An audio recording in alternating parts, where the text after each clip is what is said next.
Hello everybody, it's me, Gloatysock, with another video on my official YouTube channel. And today I'm going to do a review with spoilers for Star Wars Rogue One, a Star Wars story. Yeah, which is the new film of Star Wars. And I'll tell you straight away, I don't like it. I thought it was rubbish. And it's spoilers right here. Spoilers about to start. Okay, so first thing I don't like about it is Darth Vader. Because, well, it's not really consistent with the films, like the film that comes after it. So this film is set right before what I call Star Wars, but they call it A New Hope now because they have to change everything. Anyway, um, so in A New Hope, he's just sort of lumbering, he's sort of in his older days, Darth Vader, and he's lumbering around. He's not Mr. Agile or anything like that. Bear in mind, he's had both his legs and arms cut off by then, I believe, and he's sort of really a robot, cyborg type creature. Well, in this one, he's leaping around and thing, and he's a bit of a joke, really, in the original Star Wars. He sort of goes into a board meeting with Tarkin, played by Peter Cushing, and they're all sort of don't really give a monkeys about him. They're laughing at him really, and then he has to start strangling people to get them, choking them to get him to treat him seriously. But they're not scared of him or anything. Well, in this film, he's like in his own temple, and he's got Imperial guards looking after him. Oh, this is something else. In this film, you see Darth Vader having a bath. He's having a bath. He's in the bath. It's true. The bloke comes in. You would have thought Darth Vader, if he was in the bath, nobody would be bothering him. But no, in comes Director Fenwick, or whatever his name is. This is the bloke who's in charge of building the Death Star, you see. And he comes in, and there's Darth Vader having a bath. And he goes, "Oh, excuse me, Darth Vader, you're busy having a bath." You half expect Darth Vader to say, "Oh, hand me my Imperial loofah, please." You know the way Darth Vader hand me the loofah and a bar of soap. You know the way he talks, Darth Vader. Yeah, it's hilarious. He's in the bath. If you don't believe me, go and see the film. Yeah, he's in the bath. It's worth it just to see that. Yeah, not only that, Darth Vader walks with a kind of seductive walk. Yeah, he's got like a kind of shuffle of the hips. Oh, also, his helmet's all wrong. It looks like he's got an upside down Rolex sweater on. It's true. It looks like an upside down Rolex. Go and watch the film. Go and watch the film and see. It looks like he's wearing an upside down Rolex sweater. His helmet is ridiculous. It's ridiculous. Oh yeah, so Darth Vader's a bit unrealistic to me. And look, James Earl Jones does his voice, the original voice of Darth Vader, but his voice is a bit blown out, and I think he's losing it a little bit. But it sounds sort of like him. Oh, but then, well, then we come to what is arguably one of the best acting performances in the entire film, which is saying something because it's still rubbish and it's by a bloke that's been dead for 20 years, and that's Governor Tarkin, whatever his name is, who was originally played by Peter Cushing and has been digitally recreated using the magic of technology to look like a kind of mannequin with Peter Cushing's face being peeled off and wrapped on it. So yeah. Very well, in points it's convincing, but the bloke they've picked to do the voice for him sounds nothing like Peter Cushing. There are some decent mimics of Peter Cushing out there, and it doesn't sound anything like him. Not only that, like Tarkin's like getting involved in petty little squabbles, the kind of which his character didn't really seem to get involved. He's sort of having a bit of battle of wills. Oh, I'm gonna get the credit for this, haha. Building the Death Star, Mr. Fenwick.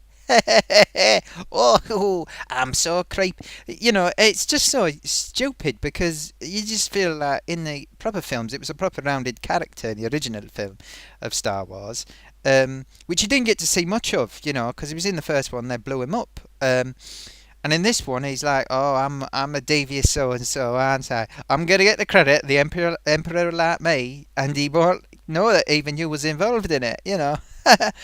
It's just nothing to do with the character. It's just ridiculous, And everybody's like, it's always over the top. It's a bit like with the other one, The Force Awakens. Everyone's the baddies are so bad. They're not very human. They're like, "Oh, I'm a pantomime villain. Ooh, ha ha ha." It's just useless. I don't really enjoy that. What else happens? Oh yeah, so it's just, generally everyone's like that, and it just seems really feeble. I don't really understand what's the point. They might as well, just play it. Oh, and also, right. So this is the thing. My slip's fallen off again. I got the old. Thank you, off-camera assistant. Just took that in for me. Got the old Imperial Guard outfit on. Yeah. So it's like lots of things like that, and it's the same with the goodies. Really, they're all over the top. There's lots of sort of set pieces where they sort of say we have to stand up for good. Yeah, you know what it's like, just over dramatic. We have to stand up for good. If we don't do something now, we won't be doing anything other. And this is what it's all about. This is life. We're living. We're alive. These kind of speeches that make no sense. They're boring.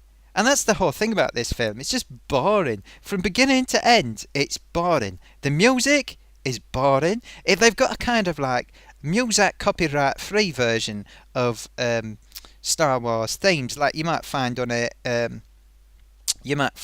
a fan made film, and they don't want to infringe copyright. It's like a sound alike. It's like, but with none of the musical qualities of the original Star Wars theme. It's like, oh, is it going to turn into the Star Wars theme now? Oh no, it's just veered off into Muzak land, orchestral Muzak, absolute rubbish. Adds nothing to music. Lots of it, I've heard that they made the film and then they sort of said, oh, we don't like the plot anymore. So they went and reshot for 6 weeks a load of shots. Well, that shows, because it seems like one film that's been made and they've just tacked another plot on over the top. The beginning seems tacked on and the end seems tacked on. And I noticed there's scenes in the end that completely contradict scenes that appear to be from the same parts of the film that are in the trailer. It's ridiculous. There's like a bit in the first trailer where like an one of them X-wing, not X-wing, one of them evil Empire Imperial fighters goes in front of the girl woman, and that shot's completely missing from the final film. What else is there? Other crazy things. Yeah. Oh yeah, Princess Leia. Right, so she's in the film right at the end, as you would have seen if you've seen it, and she's got one word in the film, but turns around, I'm thinking, right, let's have a look and see what Princess Leia, because they digitally recreated the recently late Carrie Fisher to make her younger, make her look like she did in the film. And turns around, and I thought, oh, well, there's Shrek, but where's Carrie Fisher playing Princess Leia as a computer sprite? Yeah, it looks just like Shrek. It does look like Shrek. More like Shrek than Carrie Fisher. It's unbelievable. I don't know what they were thinking. But, it's one shot and it's very quick. They could have made it a bit more realistic, what other things have bothered me about this film? There's lots of things that aren't explained, and I think this is part of the reason, because they've just basically slapped two films together, made one film and said, we don't like the plot. People look different from the trailer. Look, trailers are trailers. Things change in its trailers, but it gives you away an awful lot of what seems to have gone wrong with the production of this film. There's basically what it is a boring film where they've just thought, oh, let's just wedge a load of action in. We don't need any plot. There's no joy to this film whatsoever. It's miserable. One of the things that's got me is that you knew who was going to die, because it seems like the world's so small in Star Wars now, because film after film, they've made the world smaller and smaller and smaller. Oh, C-3PO and R2-D2 pitch up everywhere, They pitch up in this film. And it makes no sense, because they're in the completely wrong place, because they're not positioned for where they should be at the start of the next film. But, they're bumping the street to two of the villains from the first Star Wars film. Well, is that how small the world is? So the world's that small. Anyone that you see in this film that would otherwise, they're like, well, it's not credible that they wouldn't appear in the next film, so we have to kill them off. So they kill off everyone.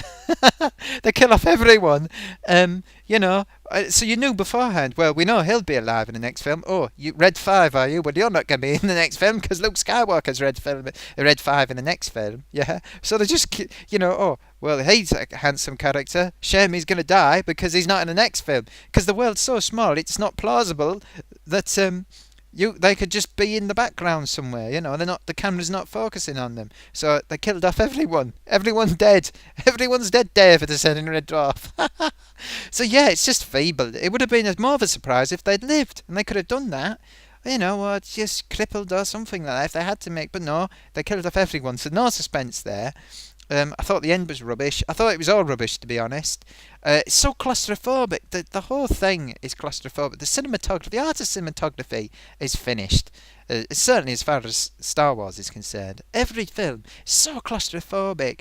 Shots, quicks, nothing, no pace, no nice expansive shots. It's all, it's just claustrophobic. Quick, cut, fast, faster.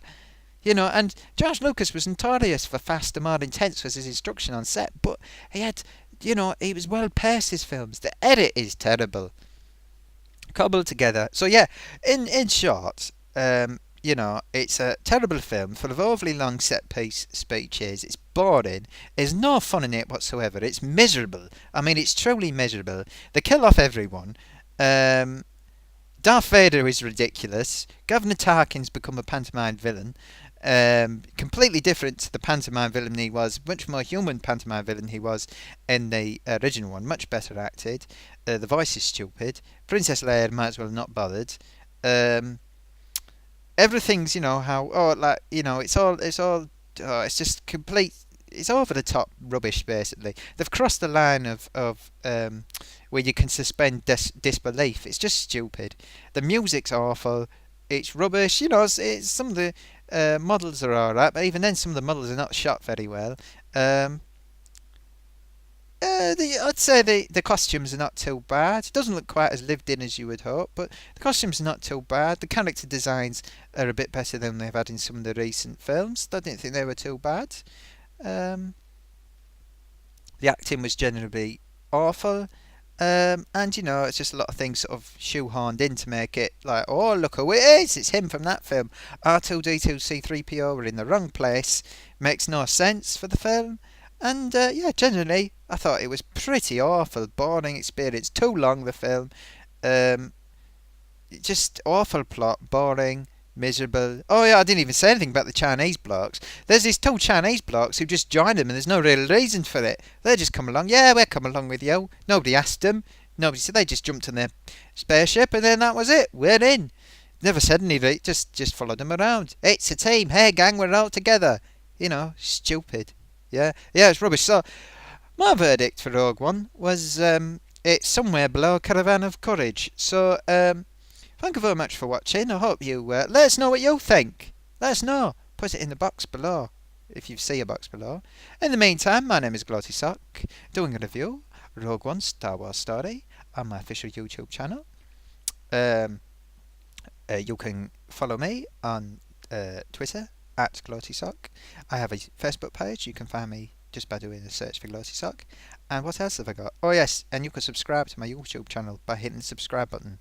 In the meantime, thank you for watching, and I'll catch you next time. Obi